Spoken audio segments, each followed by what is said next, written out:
30 साल की ये महिला, जिसकी आंखों में गजब का आत्मविश्वास था।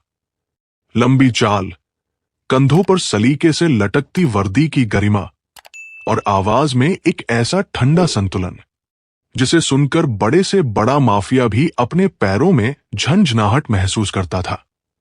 लेकिन आज वो वर्दी में नहीं थी, सिविल कपड़ों में थी। एक साधारण, सामान्य सी लड़की जैसी लग रही थी, क्योंकि वो एक अंडरकवर मीटिंग से लौट रही थी, जहां उसे बिना पहचाने बातचीत करनी थी। ये उसकी ड्यूटी थी, उसकी जिम्मेदारी।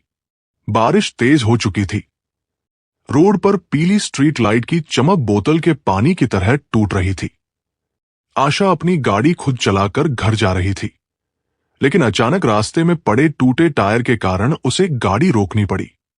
टायर पंचर था। वो सड़क किनारे गाड़ी लगाकर खड़ी हो गई।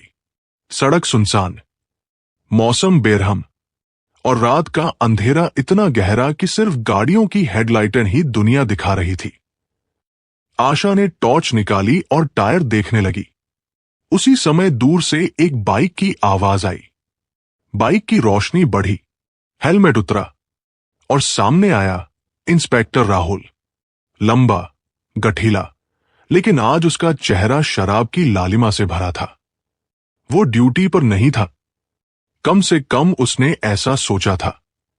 उसने आशा को देखा, एक अकेली लड़की रात में, बारिश में, सड़क किनारे।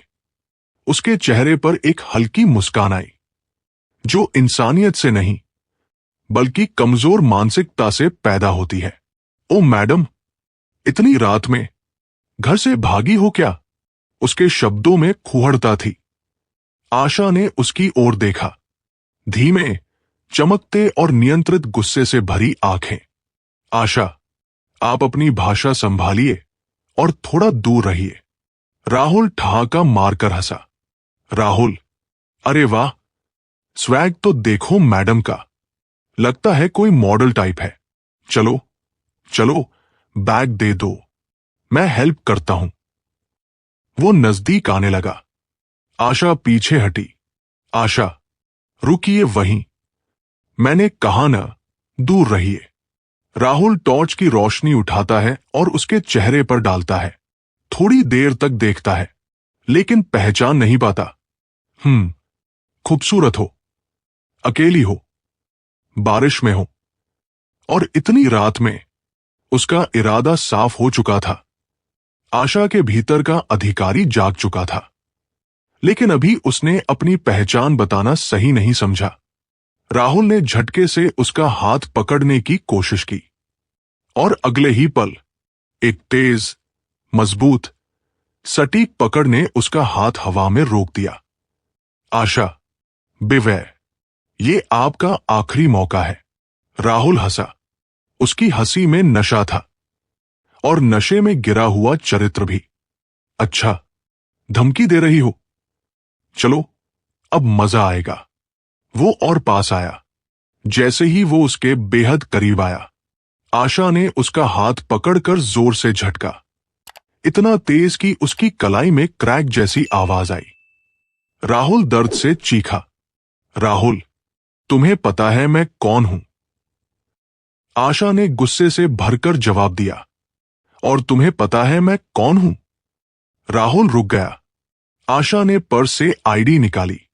टॉर्च उसकी चमचमाती सिल्वर बैज पर पड़ी।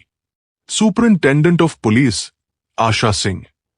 राहुल के होश उड़ गए, शराब उतर गई, चेहरा सफेद पड़ गया। मैडम, आप एसपी हैं? आशा की आवाज में बर्फ थी, कड़ी, कठोर, कातिल जैसी। हां, और तुमने एक एसपी को छेड़ने की कोशिश की है। राहुल का गला सूख गया। बारिश अब और तेज हो चुकी थी। आशा ने उसे कड़क आवाज में कहा, हाथ ऊपर करके खड़े हो जाओ। अभी। रात गहरी हो चुकी थी। बारिश का शोर अब सड़क पर जैसे किसी युद्ध की तरह टकरा रहा था। राहुल डर से कांप रहा था। उसकी सांसें तेज, आंखें फैल चुकी, और दिमाग जैसे पिघलने लगा हो। आशा का चेहरा सख्त था, उसके बाल बारिश में भीग चुके थे, लेकिन उसकी आंखें वो बिजली से ज्यादा तेज चमक रही थी। आशा, कड़क आवाज, हाथ सिर के पीछे रखो अभी। राहुल ने कांपते हुए हाथ उठाए। आशा, यूनिफॉर्म अथॉरिटी की आड़ में तुम जैसे लोग कानून का नाम बदनाम करते हो। उसने अपनी वॉकी टॉकी उठाई। गाड़ी में बैकअप सिस्टम था। Control room, this is SP Asha Singh. Location pin drop. Send a petrol unit immediately. थोड़ी देर में आवाज आई। Yes ma'am. राहुल के गले से आवाज ही नहीं निकल रही थी। बारिश उसके चेहरे पर पड़ रही थी, लेकिन उसके भीतर अपराध का भार उससे कहीं भारी था। राहुल टूटे स्वर में, मैडम, मैंने गलती कर दी। मुझे लगा आप। आशा, तीखे शब्द। यही सोच समस्या है इंस्पेक्टर। तुम्हें लगा लड़की है इसलिए कुछ भी कर लोगे। राहुल चुप। कुछ मिनटों में 2 पुलिस जीपें वहां पहुंच गई। सायरन की तेज आवाज ने वीरान सड़क को जगा दिया। सब इंस्पेक्टर, कांस्टेबल उतरकर दौड़े। एसपी मैम को देखकर चौंक गए। कांस्टेबल, मैडम, आप यहां? ये सब? Asha, arrest him. Drunk misconduct, harassment, assault attempt. सब हक्के बक्के। कांस्टेबलों ने राहुल के हाथ पकड़े। उसकी आंखों से आंसू बह निकले। राहुल, मैडम, मैं आपसे माफी। आशा, काटते हुए, माफी? तुम्हें पता भी है तुमने क्या किया है? उसकी आवाज में एक ऐसी ठंडक थी कि राहुल की रीढ़ तक सिहर गई। उसे हथकड़ी लग गई। राहुल जैसे फर्श पर गिर गया। उसका मन, उसका गर्व, उसकी वर्दी, सब खत्म हो चुका था। आशा, थाने ले जाओ इसे। पुलिस जीप चल पड़ी। राहुल का चेहरा अब किसी अपराधी जैसा था।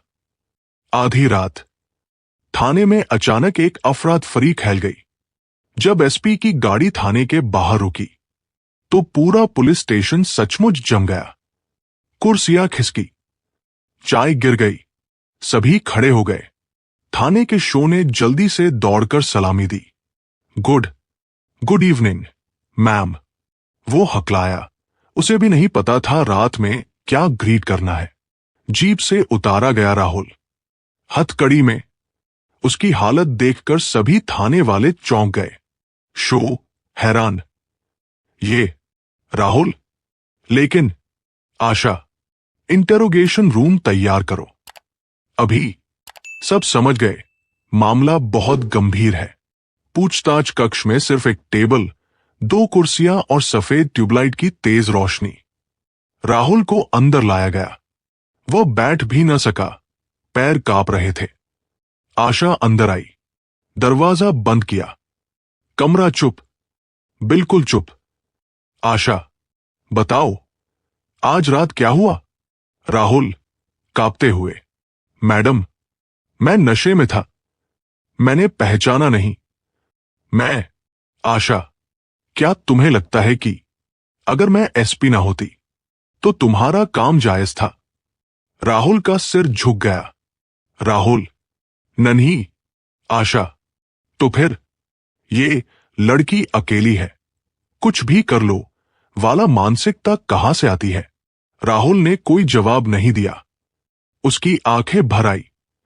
आशा, धीमी मगर धारदार आवाज, वर्दी पहनना आसान है, उसकी मर्यादा निभाना मुश्किल। तुम्हारी सोच में सड़ांध है इंस्पेक्टर। राहुल रो पड़ा, पूरी तरह टूट गया। पूछताछ खत्म होने के बाद शो बाहर इंतजार कर रहा था। शो, मैडम, आप ठीक हैं? आशा का चेहरा डगमगाया। वह स्थिर थी, लेकिन आंखों में हल्का दर्द तैर गया था, क्योंकि आज का हादसा उसे उसके अतीत में ले गया था। उसका मन 15 साल पीछे चला गया।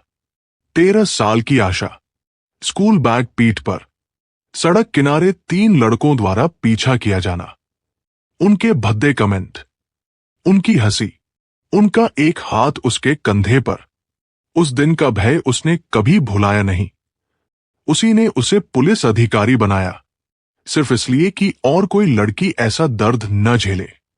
शो ने हल्के से कहा, मैम, क्या ये मामला दबाया जा सकता है? पुलिस की इमेज। आशा तुरंत मुड़ी। आशा, गर्जना जैसे स्वर में, किसी की इज्जत से बड़ा कोई इमेज नहीं। शो चुप। पसीना उसकी गर्दन से बहने लगा।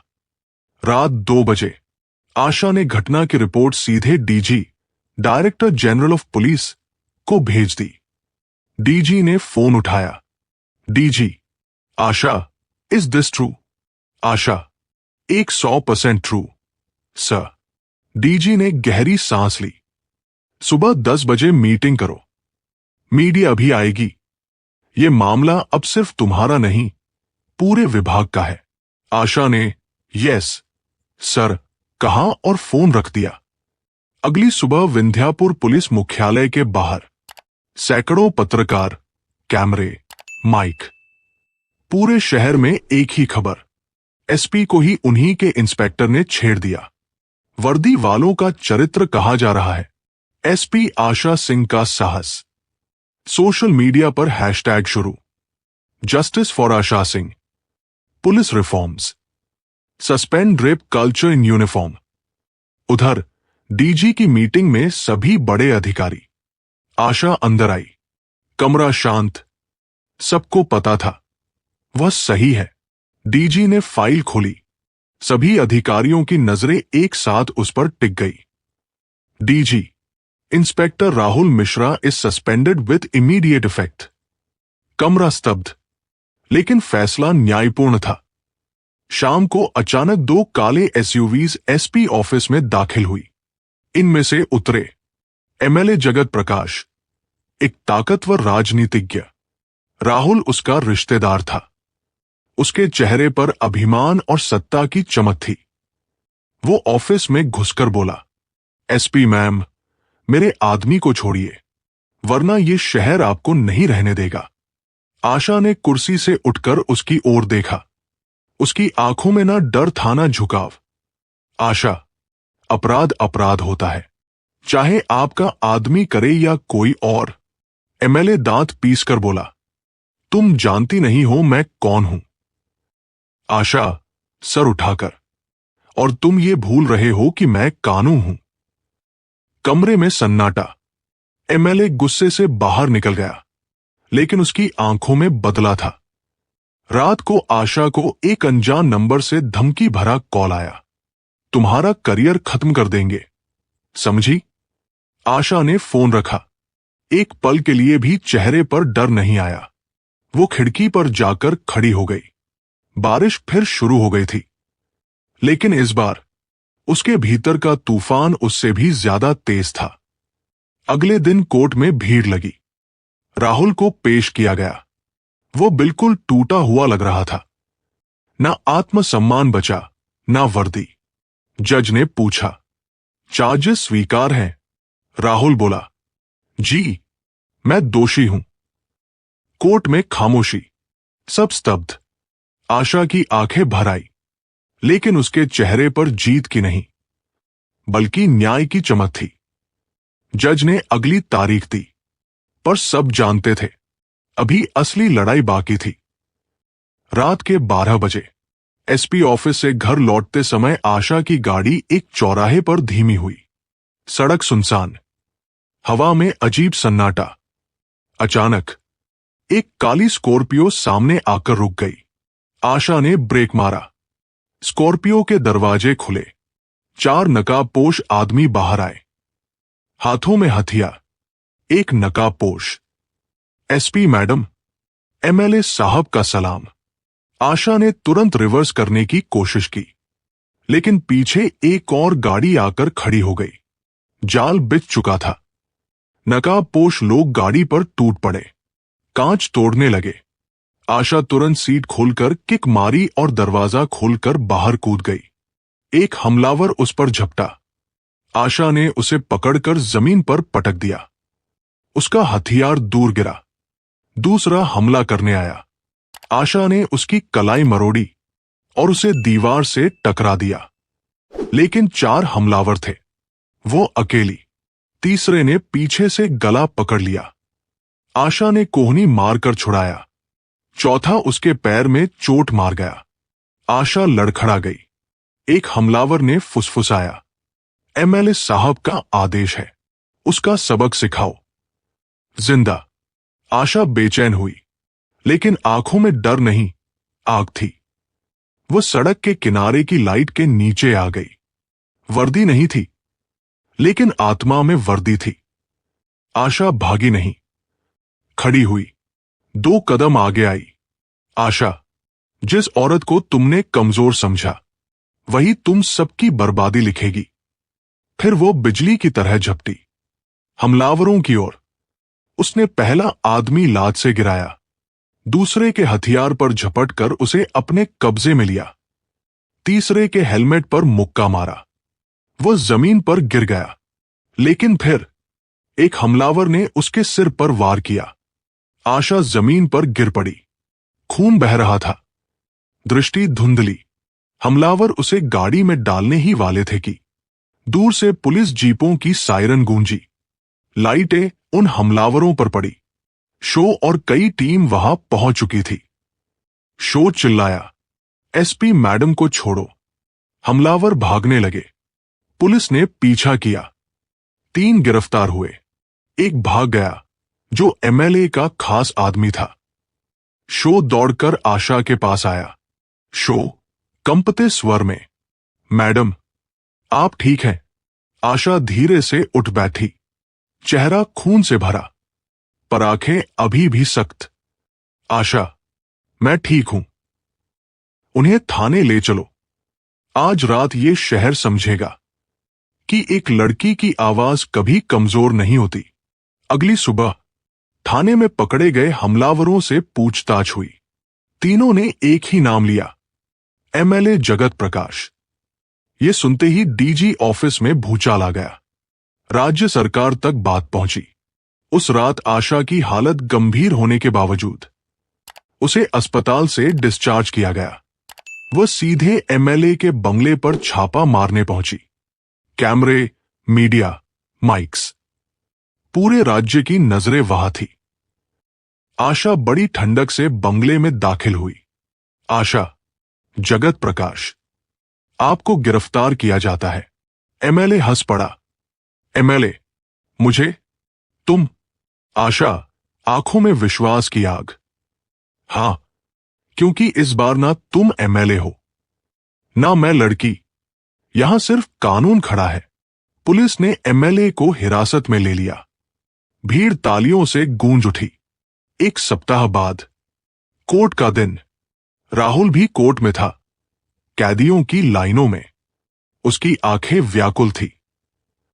उसने आशा को देखा और सच में रो पड़ा।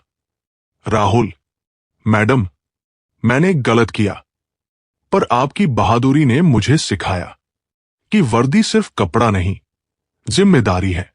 कोर्ट में गवाह, सबूत, सीसीटीवी फुटेज, हमलावरों के बयान, सब पेश हुए। जज ने फैसला सुनाया।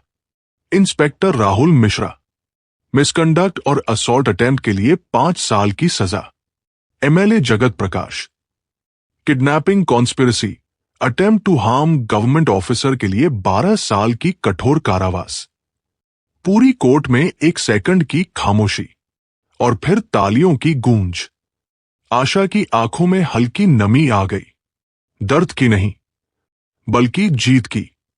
राहुल को ले जाते समय वो रुक गया और बोला, मैडम, काश मुझे बचपन में कोई बताता कि लड़कियां सम्मान के लिए नहीं, सम्मान देने के लिए पैदा होती हैं। आशा की आंखें भर आई। वह बोली, अगर तुम सच में समझ गए हो, तो तुम्हारी ये सजा तुम्हें इंसान बना देगी। राहुल के चेहरे पर पहली बार शर्म नहीं, बल्कि सम्मान था। कुछ दिन बाद आशा पुलिस लाइन में खड़ी थी। पूरे विभाग के जवान उसके सामने। डीजी ने कहा, SP Asha Singh is an example of courage. आज इस विभाग ने एक सबसे मजबूत दीवार खड़ी की है, महिलाओं की सुरक्षा की। पूरे पुलिस लाइन में तालियां। गूंज इतनी तेज कि आसमान भी हिल जाए। आशा ने माइक उठाया। सुनिए, मैं एसपी नहीं, मैं एक लड़की हूं। और हर लड़की, चाहे वो किसी पद पर हो या ना हो, वो सम्मान की हकदार है। हम डरेंगे नहीं, हम रुकेंगे नहीं, और हम झुकेंगे नहीं। पूरा मैदान गूंज उठा। कैमरे चमक उठे। लड़कियों की आंखों में नया साहस चमक पड़ा। उस रात आशा अकेले अपने ऑफिस की खिड़की पर खड़ी थी। बारिश फिर हो रही थी। वो मुस्कुराई और कहा, अब इस शहर में किसी लड़की की आवाज दबेगी नहीं। दोस्तों, अगर आपको ये कहानी पसंद आई हो तो वीडियो को लाइक और चैनल को सब्सक्राइब जरूर करें और बेल वाला आइकन को दबाना न भूलें। कमेंट में अपने शहर का नाम लिखें। अपने और दोस्तों के साथ शेयर जरूर करें। आपकी एक छोटी सी सपोर्ट ही ऐसी कहानियां लाने की ताकत देती है। जय हिंद, जय भारत।